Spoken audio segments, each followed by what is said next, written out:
Well, ladies and gentlemen, welcome to a Too Sweet Full Gear edition of Mining for Mayhem. And all I can say is, oh my god, what a show we just witnessed. I hope for those that did watch it, you enjoyed it as much as I did, if not more.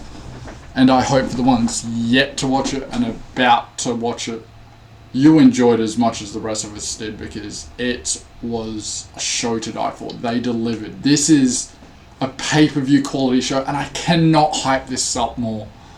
Just go and watch it if you haven't already. Like, seriously.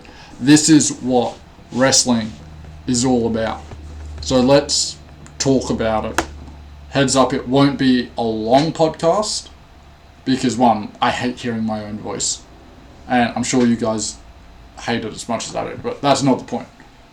I don't want to bore you guys for an hour and a half, so let's run through the program. Tell me what you guys think in the comments below. Hit me up on Twitter. Voice your opinion. Let's hear it, because I'd rather hear you guys than hear myself. Alright, so the first match kicked off on the main program with Darby Allin versus MJF. Now, Darby Allin is the fan favourite here. MJF, being the bad guy, is meant to get booed, and for the most part he normally does, because he knows how to rile up a crowd, but at the same time he's that good at it that you'll find he gets cheers, and he's got a huge fan base for someone that's not meant to be liked. Now, if you become that good at being a bad guy that the crowd love you and the fan base loves you for how good at being a bad guy you are, does that make you being bad at a bad guy because everyone loves you, or does that make you good at a bad guy because you hate it? And this is what I want your opinion on, because at the end of the day, realistically, I should have been supporting Darby Allin. I should have been rooting for Darby to get the pin. I found myself sitting there hooked, watching like this, watching every 1, 2, nope, 2, that's 2. Alright, I was cheering MJF, I admit. So when MJF got that 3, oh my god, I was so happy. It was a ripper way to kick off the podcast. Sorry, it was a ripper way to kick off Full Gear. They really went, and pun intended with this, full gear in that match. The problem there lies with that match. It was that good. How do you follow it? Like, seriously. I don't know. What match do you put on after that? Because that match was amazing. It was a screwy finish. It needed to be a screwy finish. They got it perfect. The booking was perfect. The storytelling was perfect. And it's one of those, if MJF wins, we riot, because everyone hates MJF but loves him at the same time. You couldn't have finished that off perfectly. Now, your second match was the Lucha Brothers from Death Triangle. They are the AEW World Tag Team Champions versus FTR, the AAA World Tag Team Champions. Now, their titles weren't on the line, but Lucha Brothers were. I felt bad from having to follow MJF and Darby Allin, but they're talented performers, so if anyone could do it, it was them, and boy did they live up to the hype. It was another wild match, and every time you think, how can you follow that? Someone seems to, and they followed it so well, to the point I found myself in this match as well, going, how do you follow that? Now, this match, I was supporting the good guys. I wanted the Lucha Brothers to win. It was the only team I wanted to win. You weren't getting a heel turn out of me for this match. But then again, I respect FTR, but I'm not their biggest fan. I like my high flying. I like my Lucha Libre. I like Penta, but more importantly, I like his brother. It was a match that really lived up to the hype. It was a match that really outdid the opening match, and rightfully so. And the fact that the opening match between MJF and Darby was good just shows how good these two teams are. And it's a clash of two styles. It was a little bit of a screwy finish that didn't need to be there. We had a screwy finish in the first match, so why have one in the second as well? The Bleacher Report gave it an A rating. Yeah, I can justify that. It definitely deserved an A. Next match we have is Bryan Danielson versus Miro. This was a world title eliminator grand final. So whoever wins this becomes the number one contender to face the winner of the main event, Kenny Omega versus Adam Hangman Page. Now this one said if Miro won, chances are Hangman would win the main event. Or vice versa, if Danielson won, Kenny Omega would win the main event. That's how I looked at it. Because you've got that heel-face dynamic. And there is a lot more fantasy booking I have with that. I would like to shout out Marie, because Marie Shadows, go give her a follow. I want to shout out Marie. In the PWF group chat, we were chatting away about this throughout the match. We came up with some wild fantasy booking that covers a year's worth of AEW, while at the same time playing with the Forbidden Door. We all love that Forbidden Door. So I was on Twitter at the same time checking all this out, and one of the tweets that got me, that made me laugh, was a picture of 5 different steaks from well done to medium to rare, and then obviously medium well done and medium rare in the middle of those 3.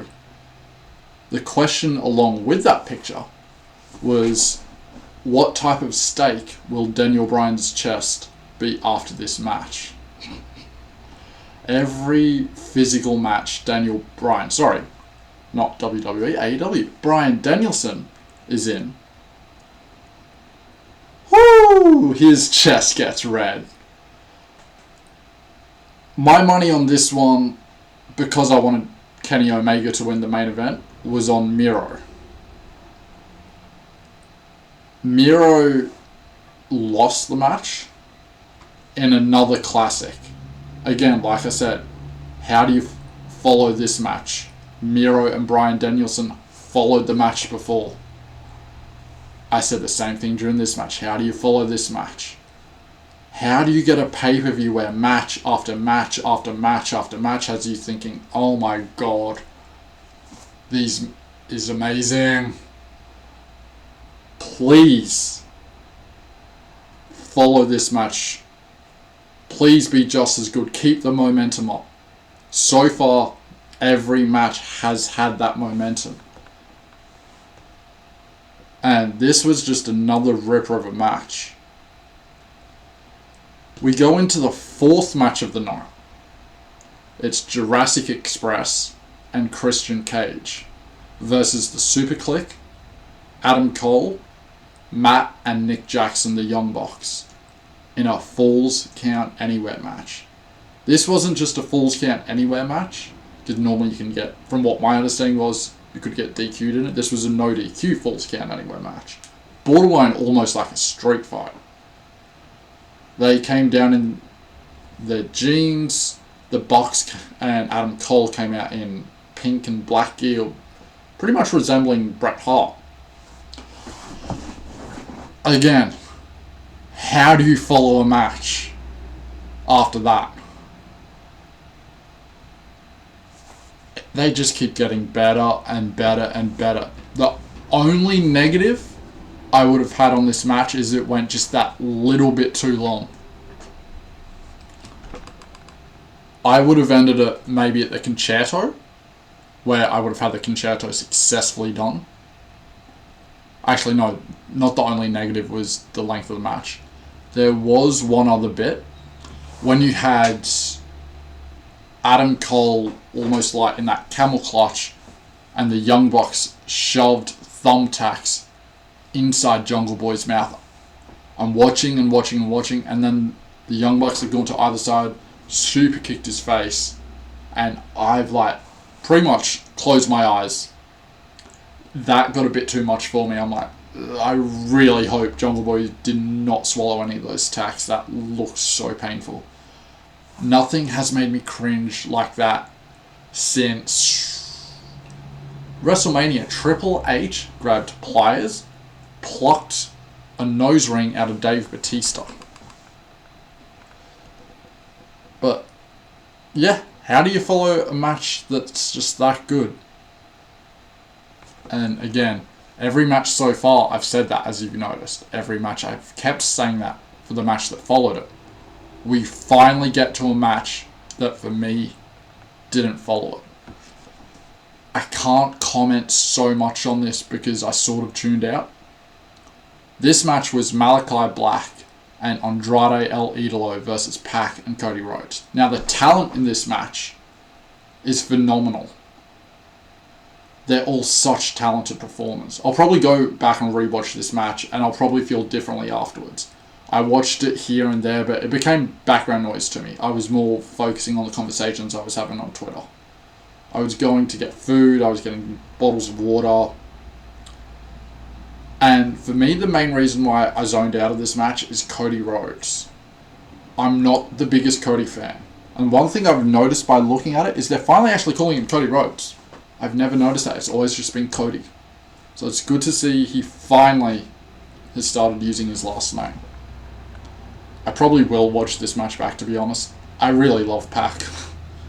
He's just been fire for me. Although, I loved Adrian Neville as well, so that might partially be a reason. But, I don't know, with Cody, I feel... Let me pause for a minute because I'm getting sick of my own voice. With Cody, I feel he's borderline put himself over so much. Not necessarily with winning, but he's made himself the AEW main priority. I know he's trying to help bring up the younger talent, stay away from the main title scene, but it almost feels like he's more important than AEW itself. And I know he tries to put others first, but the way it comes across is so egotistical that I'm just like, I'm not interested. He's doesn't do anything for me. So let's go on to the next match. Britt Baker versus Ty Conti. How many times am I going to say this in one podcast? How do you follow a match like this?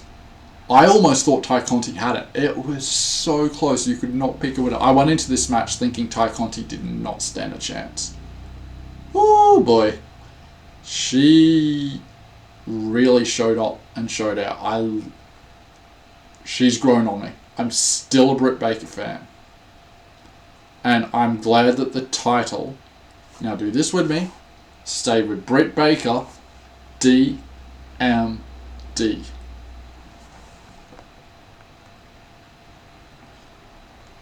Alright, on to the next match. This was brutal, and it makes me wonder how many matches are going to have weapons in one pay-per-view. This is almost like this has had more matches with stipulations, weapons, Extreme Rules, anything you want to call it, than Extreme Rules pay-per-view itself, which literally had one Extreme Rules match in the main event. CM Punk versus Eddie Kingston wasn't even a stipulated match, and it still had more blood than Extreme Rules.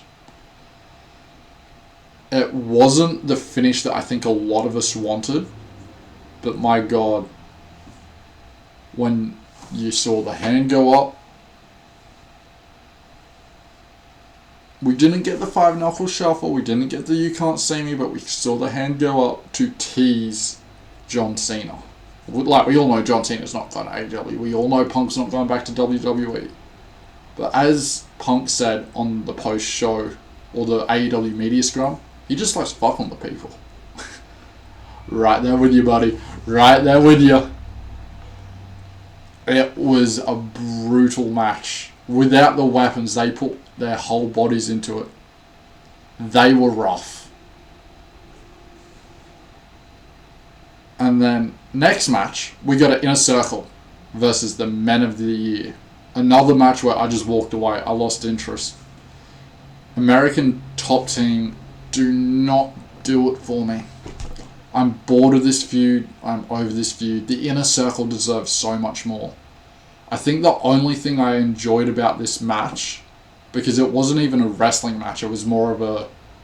It wasn't even a fight, it was just a weapons fest. Let's see who can smack each other around more. This was the Minneapolis Street Fight. The only part I can say I enjoyed about this match was singing along to Chris Jericho's theme song. I mean, who doesn't? The whole audience sings along to it.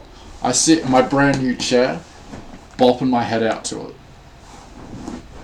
It's the song to sing when you go to an AEW event. So if they ever come to Australia, oh boy, I'm there. So, while we're on shoutouts, I hope you get better soon, Danhausen. I know you're out resting a broken foot. For those that want to send their moneyhausens to Danhausen, help him get his broken foot, because he's very nice, but he's very evil. So go give Danhausen a followhausen on the Twitterhausen. So before we get to our AEW main event for the world title between Hangman Adam Page and the best bout machine, Kenny Omega, there's something I need to get to. I've always enjoyed AEW. I don't watch it every week, I'll admit that. I see Dynamite come up, I see Rampage come up. It's background fodder for me. It's background noise. I go to other stuff while I have it on in the background. If I'm at work, I'll just read the Bleacher Report gradings. I've never had an interest in it. I'll watch it here and there. I'll keep up to date with the storylines. For the most part, the shows when I do watch a full show, I actually really enjoy it. I loved watching the very first Rampage. I loved the second Rampage.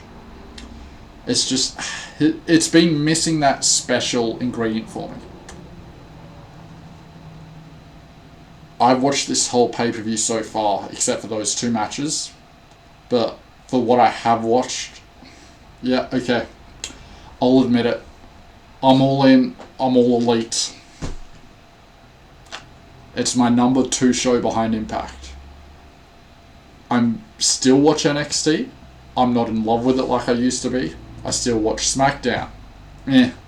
It's meh. The only reason I watch NXT is for Grayson Waller, but the former NRL star, Daniel Vito, who had a match made his debut as Daniel Vito on SmackDown against Sheamus after WrestleMania last year, but currently wrestles under the name Zion Quinn. He's the main reason I watch NXT. But nothing beats Impact. AEW's close, but hey, it's Impact. What can I say? But more about that later. Alright, so we come to our match. I'm all in. I actually admitted that I was all in. I was all elite, whatever you want to call it, by the first match. Darby versus MJF. That's what got me hooked, and I admitted that tonight privately to a few people. But now this is going up on YouTube. I'm all in. So the world title match. I even put it on Twitter. Let's go, Kenny. Let's go, Kenny. Kenny lost. I'm not happy. Kenny lost. What are you doing to me? Marie, I literally said I wanted Kenny to win because I had that whole year of fantasy booking planned out. And this threw a spanner in the works. Thank God I'm quick on my feet and I've rebooked it. Let's throw a spoiler into my fantasy plans, which you'll see on another podcast. It involves a Hangman heel turn, which I'm sure a lot of you don't want to see, but chaos. Gotta create some chaos, and that's why this is called Mining for Mayhem. I mine, I create the mayhem. Let's get that Hangman heel turn coming. This was another good match. Don Callis is the best heel manager in the business. I can't support him, he's that good. He's borderline MJF level. but he does it so well. You just want to rip his face out. We finally got the Bucks come down to the ring towards the end of the match. I'm like, here we go. I'm finally gonna get what I predicted. And they didn't get involved. It was basically a nod to say, if you can do it on your own and you can beat him, go get it. And I'll admit, it was a fantastic piece of storytelling, because this is probably one of the few stories in AEW I've kept up with. Way back from when they betrayed Hangman to accepting it, because we've gone from you're an alcoholic, disappear, you're screwing us over, you're not winning, you're useless, to you finally got your life together. Cowboy shit. They finally showed him the respect. He knocked down a beer to go give him a hug. What a fantastic piece of storytelling. Guys, what a fantastic pay-per-view. Stay tuned. This is a rare episode of Mining for Mayhem. There will be more in the future. I call this a one night only, but it just won't. Mining for Mayhem won't be a weekly episode like it used to be. But I am creating some new stuff, so keep an eye out for that. Guys, I hope you enjoyed this as much as I did. Stay tuned. Comment down below. Comment on Twitter. Send me a DM. Tell me what you thought. If you agree with me about these matches. If you disagree with me. You know what? I'm going to title this the How Do You Follow That? This episode will be called How Do You Follow That? Because honestly, it may cost $20 Australia or $19.99 for the pay-per-view. With how good it was, you could have charged us $100 for it and it would have been worth every cent. $20 is well worth the cost for the pay-per-view, especially if it's going to be that quality. Guys, I've enjoyed talking for the past 20 minutes. Stay with me for the next time you see me put an episode up. I hope you guys are all well. Keep mining on. Peace out.